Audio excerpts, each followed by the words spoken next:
नामांकन दाखिल करके आया, बस में किन मुद्दों को लेकर चुनाव लड़ेंगे इस बार? देखिए, जैसे कि आप जानते हैं कि झांसी की सम्मानित जनता अपने आप को ठगा महसूस कर रही है पिछले कई वर्षों से।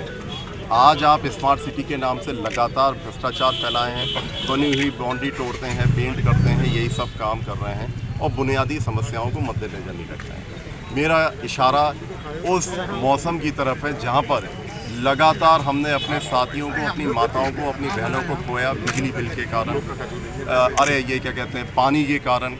लंबी लंबी कतारों में वो जल के लिए संघर्ष कर रहे थे, पीने के पानी के लिए संघर्ष कर रहे थे। ये हर हालत में इसको सुधारा जाएगा, ये बर्दाश्त नहीं करेंगे। और आज के वक्त में आप स्मार्ट सिटी की बात कर रहे हो, हजारों करोड़ों का बजट आया है, बल्ली पर, लकड़ी की बल्ली पर बिजली के तार लगे हुए हैं। ये है आपका स्मार्ट सिटी। अभी हाल ही में हमारे हसारी में हाई टेंशन वायर ने बच्चा छत पे खेल रहा था, उसको खींच लिया, हमने उस बच्चे के हाथ को खोया है। तो ये इस तरीके की जो बुनियादी समस्या है, इनके लिए मैं संघर्ष करूंगा।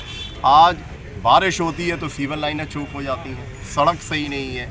कोविड-19 में आप 100% फेलियर रहे हैं, कोई घर से बाहर नहीं निकला, सिर्फ कांग्रेस ही थी, कांग्रेस का कार्यकर्ता था जो सड़कों पर था। और आप बाद में कहते हो कि कोई भी अधिकारी, सीएमओ कोई सुनता नहीं है हमारी। इस तरीके की चीज़ें, ये देखिए, आपको जब आशीर्वाद मिला है तो आपको जनता की सेवा करनी पड़ेगी, कोई सुने या नहीं सुने। आपको अरविंद वशिष्ठ जी ने पार्टी छोड़ी है, उसमें आप क्या चाहते हैं, क्या कहेंगे आप?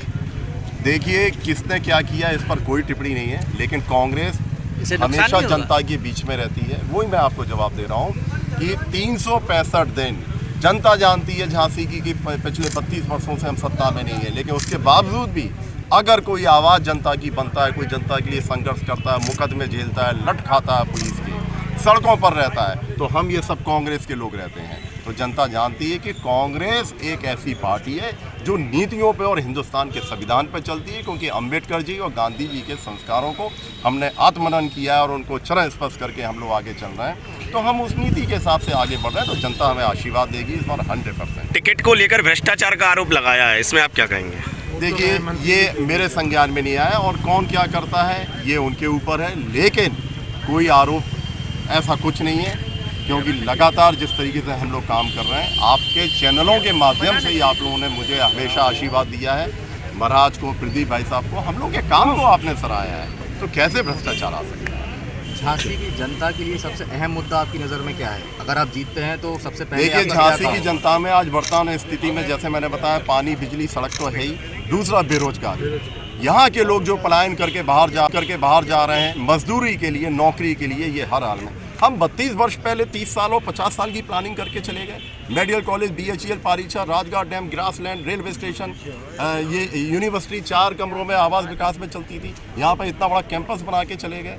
आप समझिए, जब जब जनता ने आशीर्वाद दिया, हम 50 साल के लिए काम करके जाते हैं और उसका जीवंत उदाहरण हमारा झांसी है।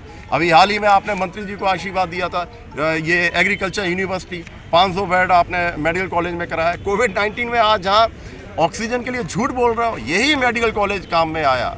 तो मेरा कहने का तात्पर्य है कि हम फिर ऐसा कुछ करके जाएंगे कि आने वाले 30 साल तक झांसी की जनता कहेगी नहीं, अब हमारे बच्चे, हमारे लोग बाहर नहीं जाएंगे। ये मेरा मुद्दा। 40% महिलाओं को कांग्रेस टिकट नहीं दे पाएगी, तो क्या 40% महिलाएं मिल नहीं पा रही है या कहीं ना कहीं कुछ कन्फ्यूजन है? ऐसा बिल्कुल भी नहीं है, अभी हमारी सीटें आने दी है, लड़की हूँ, लड़ सकती हूँ, सम्मानित, उसमें हम लोग संघर्ष करेंगे। और हिंदुस्तान की, उत्तर प्रदेश की और बुंदेलखंड की और झांसी की मातृशक्ति हम सबको आशीर्वाद दे रही है, क्योंकि वो जानते हैं कि इस लोकतंत्र में जिस तरह से उत्तर प्रदेश में सबसे ज़्यादा अगर अत्याचार कहीं हुआ महिलाओं के लिए, तो सिर्फ और सिर्फ उत्तर प्रदेश में और बुंदेलखंड में। उत्तर प्रदेश में कांग्रेस किससे मुकाबला मान रही झांसी में? झांसी में झूठ के साथ हम लोग की लड़ाई है, इसलिए कोई मुकाबला नहीं है। झांसी की जनता इस बार सत्य के साथ खड़ी है और आने वाले अपने भविष्य के लिए खड़ी है। आपको क्या लगता है बुंदेलखंड में कितनी सीटें आएंगी कांग्रेस की? बुंदेलखंड में 19 की 19 सीटें कांग्रेस की हैं।